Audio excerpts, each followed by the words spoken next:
Je lis du livre de Genèse, chapitre 15, les versets 14 à 16, ce qui suit. Mais je jugerai la nation à laquelle ils seront asservis, et ils sortiront ensuite avec de grandes richesses. Toi, tu iras en paix vers tes pères. Tu seras enterré après une heureuse vieillesse. À la 4e génération, ils reviendront ici, car l'iniquité des Amoréens n'est pas encore à son comble. Prions. Notre Seigneur et notre Dieu, souvent nous pensons que nous sommes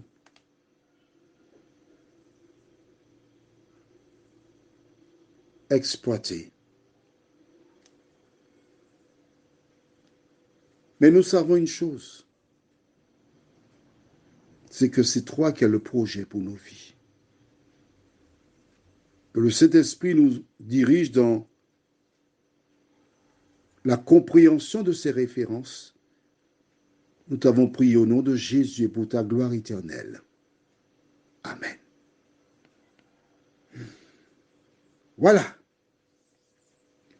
Dieu annonce longtemps à l'avance à Abraham que les siens seront maltraités.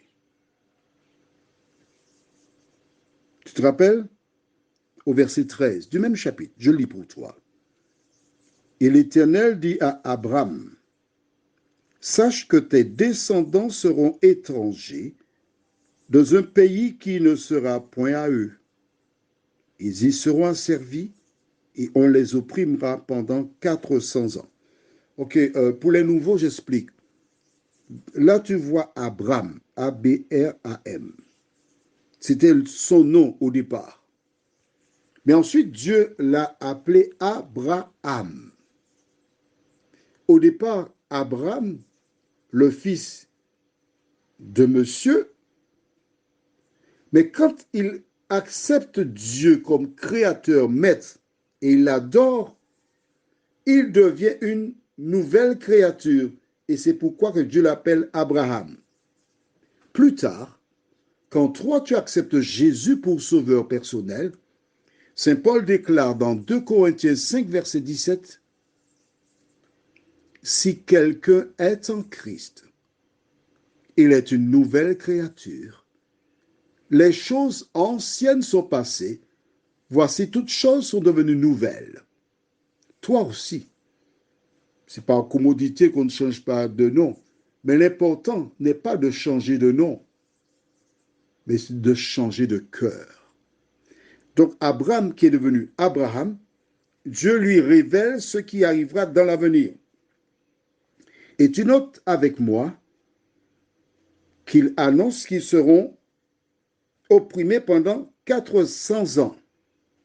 D'accord? Mais il y a quelque chose d'autre qui est important. Le début du verset 16, tu vois, nous prenons le temps, on n'est pas pressé pour bien comprendre ce que nous lisons. Verset 16, à la 4e quoi? Génération. Rappelle-toi, nous avons lu au verset 13, la fin, et on les opprimera pendant 400 ans. Et là, le verset 16 nous apprend à la 4e génération. Cela veut dire qu'une génération pour Dieu, c'est combien de temps? 100, 100 quoi? 100 années. C'est une génération. Tu as appris quelque chose ce soir, pas vrai? Magnifique.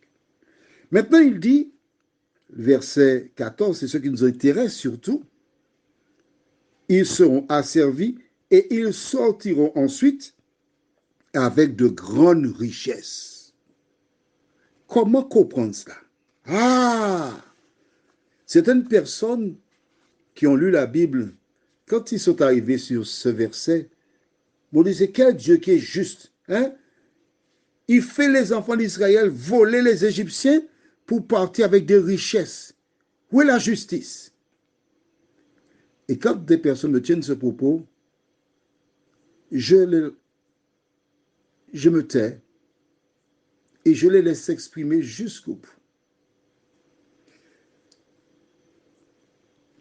Et quand il voit que je ne parle pas, il dit, que penses-tu de ça? Que penses-tu de ça? Dis-moi.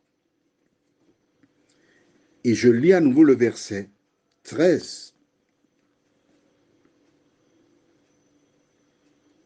qui dit qu'ils seront asservis. C'est-à-dire contre leur volonté, on fera d'eux des esclaves. On abusera d'eux.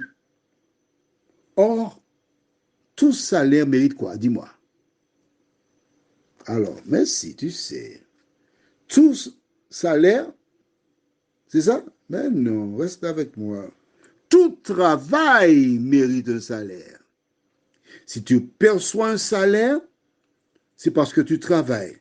Oui, certains me diront que des politiciens et autres perçoivent des sommes sans travailler. On ne parle pas de ces gens-là. Nous parlons d'honnêtes personnes. Je ne dis pas que les politiciens ne sont pas honnêtes. Il y a des bons et des mauvais partout. Je dis simplement que ces personnes, les enfants d'Israël, étaient asservis contre leur volonté. Ils ont travaillé pour rien pendant un certain nombre d'années. Je profite pour dire que M. Gérard, M.